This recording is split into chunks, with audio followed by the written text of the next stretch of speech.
Hi అండి, బాగున్నారా? ఇడ్లీలోకి దోశలోకి ఎంతో టేస్టీగా ఉండే అల్లం చట్నీ నేనైతే ఇలా తయారు చేసుకుంటాను. నచ్చితే మీరు తయారు చేసుకోండి. చూసి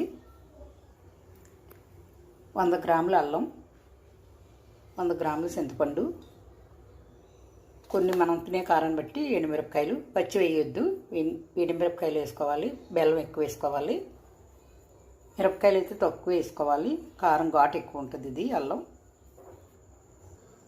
ముందు చింతపండు ఒకసారి కడిగేసి నానబెట్టి ఉంచుతాను. స్టవ్ పైన పెనం పెట్టి ఆయిల్ వేసాను. 2 దోసలు మినపగుళ్ళు వేసుకోండి. ఇవి దోరగా వేయించుకోవాలి. అల్లం కూడా బాగా వేగాలి.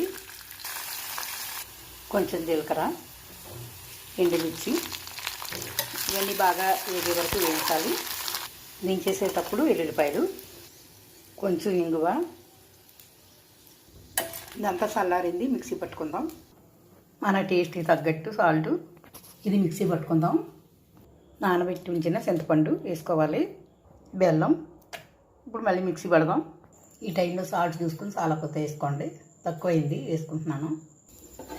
నిన్న దోశ పిండి చూపించాను కదా, ఇదిగో దోశలు వేస్తున్నాను. ఇదిగోండి, చట్నీ చాలా సూపర్ ఉంది.